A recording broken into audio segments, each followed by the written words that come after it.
મિત્રો, આજે હું તમારી સામે અમદાવાદના એક મધ્યમ વર્ગના પરિવારની એવી સત્ય કહાની લઈને આવ્યો છું જે સાંભળીને તમારી આંખો ભીની થઈ જશે. આ વાર્તા છે લીલાબાની, એક એવી માં જેણે વિધવા થયા પછી પણ હિંમત નહોતી હારી, જેણે એકલા હાથે પોતાના દીકરા આદિત્યને ઉછેર્યો.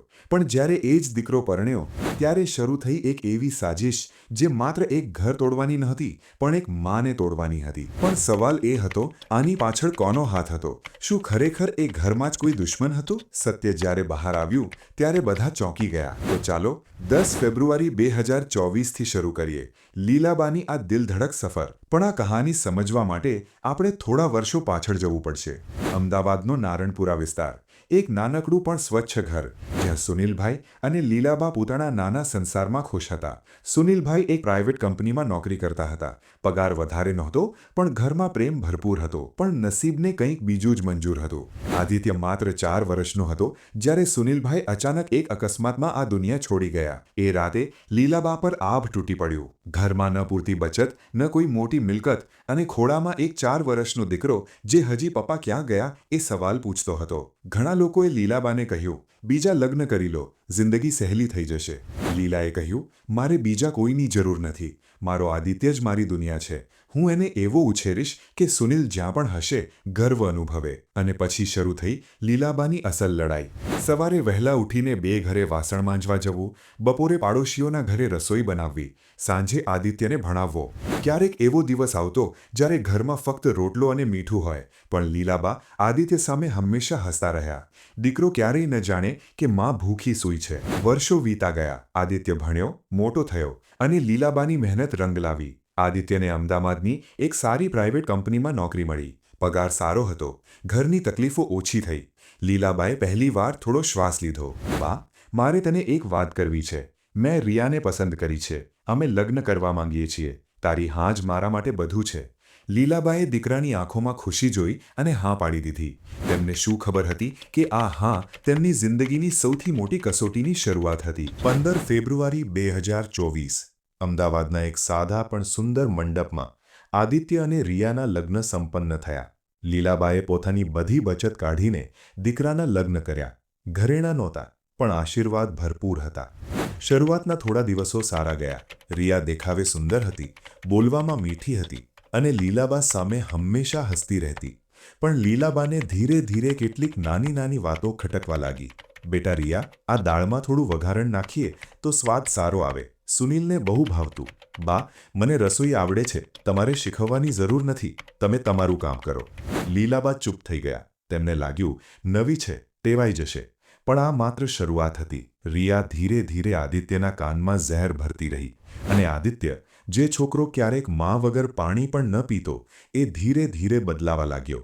માર્ચ 2024 આદિત્ય, બાને ઘણા વખતથી અંબાજી જવું છે ને, શું આપણે તેમને મોકલીએ? થોડો આરામ મળશે તેમને અને આપણને પણ. રિયાએ કહ્યું, હા, સારો વિચાર છે, બાને ગમશે.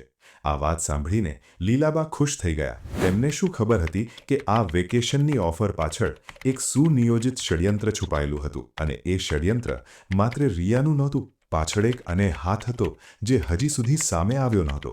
1 એપ્રિલ 2024 બેટા, હું 10-12 દિવસમાં પાછી આવી જઈશ. તારું ધ્યાન રાખજે. સવારે નાસ્તો કરીને જ ઓફિસ જજે. હા બા, તમે જાઓ, આનંદ કરો. લીલાબા રિક્ષામાં બેઠા. જતી વખતે તેમણે એકવાર પાછળ ફરીને ઘર જોયું. તેમના મનમાં એક અજીબ ધ્રાસકો પડ્યો. પણ તેમણે મનને સમજાવ્યું, હું વધારે વિચારું છું, બધું સારું જ હશે. પણ લીલાબાની રિક્ષા ગઈ કે તરત જ રિયાએ ફોન ઉઠાવ્યો. મમ્મી, બા ગઈ, હવે તું આવી જા. આદિત્ય ઓફિસે જાય એટલે સીધી ચાલી આવ. બરાબર છે, હું કાલે સવારે આવું છું. અને રિયા, ધ્યાન રાખજે, આ વખતે કોઈ ભૂલ ન થાય. 2 એપ્રિલ 2024 સવારે 10:30 વાગે કોકિલા ઘરમાં પ્રવેશ્યા. રિયા, આ ઓરડો મારો. અને સાંભળ, આ ઘરમાં હવે મારી વાત ચાલશે, સમજી? હા મમ્મી, બધું તારા કહ્યા પ્રમાણે. આ બાજુ અંબાજીમાં લીલાબા મંદિરમાં બેસીને ભગવાનને પ્રાર્થના કરી રહ્યા હતા. ભગવાન, મારા આદિત્યને સુખી રાખજો, ઘર સુખી રાખજો. પણ ઘરમાં જે થઈ રહ્યું હતું એ જાણ્યું હોત તો કદાચ એ પ્રાર્થના રડતા રડતા કરી હોત. આ 10-12 દિવસ દરમિયાન કોકિલાએ ઘરનો કબજો જમાવી લીધો. ઘરની ચાવીઓ, રસોડું, આદિત્ય સાથે વાતો, બધું ધીરે ધીરે કોકિલાના કંટ્રોલમાં આવી ગયું. બેટા આદિત્ય, તું કેટલો મહેનતુ છે. રિયા નસીબવાળી છે, પણ આ ઘરમાં તમને બંનેને એકલા રહેવા મળવું જોઈએ, ખરું ને? એટલે અરે એમ જ કહું છું. સાસુ હોય તો ક્યારેક અઘરું લાગે એ સ્વાભાવિક છે. આ નાના નાના વાક્યો રોજ રાત્રે આદિત્યના કાનમાં પડતા હતા અને ધીરે ધીરે આ ઝેર આદિત્યના મનમાં ઉતરવા લાગ્યો. 14 એપ્રિલ 2024 બપોરના 3 વાગે. બેટા રિયા, કેમ છે? આ લે, અંબાજીથી પ્રસાદ લાવી છું. આદિત્ય ક્યાં છે? ઓફિસમાં છે. આવો. લીલાબા અંદર ગયા અને સ્તબ્ધ થઈ ગયા. તેમનો ઓરડો, જ્યાં સુનીલભાઈની તસવીર હતી, એ ઓરડો હવે બદલાઈ ગયો હતો. સુનીલભાઈની તસવીર દિવાલ પરથી ઉતારી લેવામાં આવી હતી અને એ ઓરડામાં કોકિલાનો સામાન ગોઠવાઈ ચૂક્યો હતો. આ શું છે? સુનીલની તસવીર ક્યાં ગઈ? આ ઓરડો મારો છે. અહીં આ સામાન કોનો છે? અરે, તમે આવી ગયા? હું રિયાની માં કોકિલા. આ ઓરડો હવે મારો છે. તમારો સામાન પેલા નાના ઓરડામાં મૂક્યો છે. બેટા, આ શું થઈ ગયું? મારો ઓરડો કેમ બદલ્યો? સુનીલની તસવીર ક્યાં ગઈ? કોકિલાબેન અહીં ક્યારથી? બા, રિયાની માં થોડા દિવસ રહેવા આવ્યા છે અને ઓરડા વિશે એ મોટો ઓરડો છે તો એટલે. બેટા, એ ઓરડામાં તારા પપ્પાની યાદો છે. મારો હક છે ત્યાં. બા પ્લીઝ, હું થાક્યો છું. આ વાત પછી કરીશું. લીલાબા ચૂપ થઈ ગયા. તે નાના ઓરડામાં ગયા. સુનીલભાઈની તસવીર ફર્શ પર મૂકેલી હતી. લીલાબાએ એ તસવીર ઉઠાવી, છાતીએ લગાવી અને ધ્રુસકે ધ્રુસકે રડ્યા. સુનીલ, તું હોત તો આ દિવસ ન આવત. 15 એપ્રિલ 2024થી શરૂ થઈ એક નવી યાતના. ક્યારેક બા ટીવી જોતા હોય તો રિમોટ છીનવી લેવામાં આવતો. ક્યારેક ઘરમાં મહેમાન આવે તો લીલાબાને ઓરડામાં જ રહેવાનું કહેવામાં આવતું. ક્યારેક રાત્રે એટલો ઓછો ખોરાક અપાતો કે ભૂખ્યા પેટે સૂવું પડતું. બેટા, આ ઘરમાં મારી સાથે જે થઈ રહ્યું છે તને દેખાતું નથી? હું તારી માં છું. મેં આ ઘર સાચવ્યું છે. બા, તમે વધારે પડતું વિચારો છો. કોઈ કંઈ નથી કરતું. રિયા અને મમ્મી તો તમારું જ ભલું ઈચ્છે છે. 10 મે 2024 રાતના 9 વાગ્યા. સાંભળો, આ ઘરમાં હવે તમારી જરૂર નથી. તમે અહીં રહો છો, ખાઓ છો અને બદલામાં અમને કલેશ આપો છો. સીધી રીતે નીકળી જાઓ, નહીં તો અમે એવું કરીશું કે તમારે નીકળવું જ પડશે. આ ઘર મારું છે. સુનીલે મારા નામ પર કર્યું છે. કાગળો ક્યાં છે? બતાવો. અને ત્યાં સુધી ચૂપ રહો. 20 મે 2024 સવારના 8 વાગ્યા. બસ થઈ ગયું. આજે આ નાટક પૂરું. રિયા, એનો સામાન બહાર કાઢ. કોકિલાબેન, તમારી હિંમત કેવી રીતે થઈ? આ મારું ઘર છે. તમારું ઘર? હવે નહીં. આદિત્ય, અહીં આવ. શું થયું? આટલો અવાજ કેમ? બેટા આદિત્ય, તારી માં અમને ચેન નથી લેવા દેતી. રોજ ઝઘડો, રોજ કલેશ. રિયા રડે છે રોજ. મારાથી જોવાતું નથી. કાં તો અમે, કાં તો તારી માં. તું થોડા દિવસ બહાર રહે, પછી વાત કરીશું. બેટા, શું બોલે છે તું? હું ક્યાં જાઉં? આ મારું ઘર છે. કોકિલા બોલી. આ ઘર હવે આદિત્યનું છે. ચૂપચાપ નીકળો. લીલાબાએ આદિત્ય સામે જોયું. તેમની આંખોમાં એક જ સવાલ હતો. બેટા, તું પણ? પણ આદિત્ય નીચું જોઈ ગયો. મને હાથ ન લગાડો. હું જઈશ. પણ યાદ રાખજો, આ ઘરમાંથી નીકળતી વખતે હું હારીને નથી જઈ રહી. રિયાએ લીલાબાનો જૂનો કાળો થેલો બહાર ફેંક્યો, જેમાં 2 સાડી, થોડી દવાઓ, સુનીલભાઈની તસવીર અને થોડા રૂપિયા. આખી જિંદગીની કમાણી એક થેલામાં સમટાઈ ગઈ.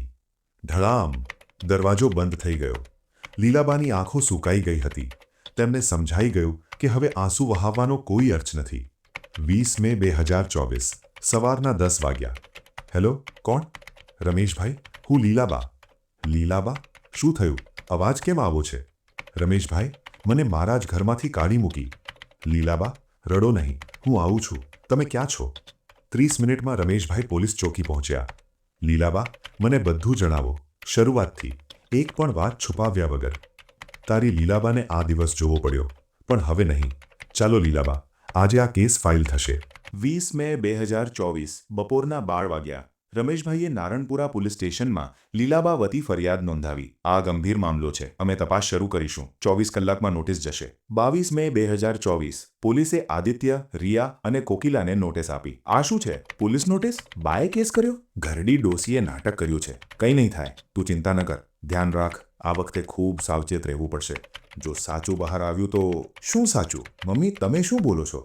કોઈ મને સ્પષ્ટ જવાબ આપશે? 25 મે 2024 પોલીસ તપાસ દરમિયાન કોકિલા અને રિયા વચ્ચેના ફોન રેકોર્ડ્સ સ્પષ્ટ બતાવતા હતા કે લીલાબાના અંબાજી ગયાના બીજા જ દિવસથી આ બંનેએ સુનિયોજિત રીતે ઘર પર કબજો જમાવવાની યોજના બનાવી હતી. આ એક પ્લાન્ડ ટેકઓવર હતો. અને સૌથી મોટો ખુલાસો, આ આખી યોજના રિયા અને કોકિલાની હતી. આદિત્ય આ ષડયંત્રનો હિસ્સો નહોતો. આદિત્યભાઈ, અમારી તપાસમાં સ્પષ્ટ થઈ ગયું છે કે તમે આ ષડયંત્રમાં સામેલ નથી. પણ તમે જાણતા હો કે ન હો, તમે એક મોટી ભૂલ કરી. તમે તમારી માને એકલા પડવા દીધા, અને એ ભૂલ કાયદાની નજરમાં પણ ગંભીર છે. બા, મને માફ કરી દો. હું અંધો થઈ ગયો હતો. હું દીકરો કહેવાને લાયક નથી. 28 મે 2024 પોલીસે રિયા અને કોકિલા સામે સત્તાવાર ગુનો નોંધ્યો. સિનિયર સિટીઝન્સ એક્ટ હેઠળ ધરપકડ અને ઘર તત્કાલ અસરથી લીલાબાને પરત કરવાનો આદેશ. 29 મે સવારના 9 વાગ્યા. અમદાવાદની ફેમિલી કોર્ટ. મારે રિયા સાથે છૂટાછેડા લેવા છે. આદિત્યભાઈ, આ મોટો નિર્ણય છે. શું તમે ખાતરીથી? હા, 100%. જે સ્ત્રીએ મારી મા સાથે આ કર્યું, એ સ્ત્રી સાથે હું એક ઘરમાં નહીં રહી શકું. આ મારો અંતિમ નિર્ણય છે. 6 જૂન 2024 સાંજના 5 વાગ્યા. આદિત્ય ઘરના દરવાજા બહાર હાથ જોડીને ઊભો હતો, અને સામેથી એક રિક્ષા આવી, જેમાંથી લીલાબા ઉતર્યા. બા, હું જાણું છું કે હું માફીને લાયક નથી. મેં જે કર્યું એ કોઈ દીકરો ન કરે. પણ બા, હું અંધો હતો. હું કાયર હતો. મેં તને એક ક્ષણે સાથ ન આપ્યો જ્યારે સૌથી વધારે જરૂર હતી. બા, ઘર ખાલી છે. ઘર ઠંડુ છે. ઘર અંધારું છે. તમારા વગર આ ઘર નથી, શ્મશાન છે. ઊભો થા બેટા. માં ક્યારેય દીકરાને શ્રાપ નથી આપતી. પણ આદિત્ય, આ માફી આ ભૂલ ભૂલાડવા માટે નથી. આ માફી તને ફરી ઊભો કરવા માટે છે. હવે આ ઘરમાં ક્યારેય કોઈ માને આ દિવસ ન આવે એ જોવાની જવાબદારી તારી છે. લીલાબાએ ઘરમાં પ્રવેશ કર્યો, અને પહેલું કામ તુલસી ક્યારે ઘીનો દીવો પ્રગટાવ્યો. એ જ દીવો જે 20 મેની સવારે અધૂરો રહી ગયો હતો.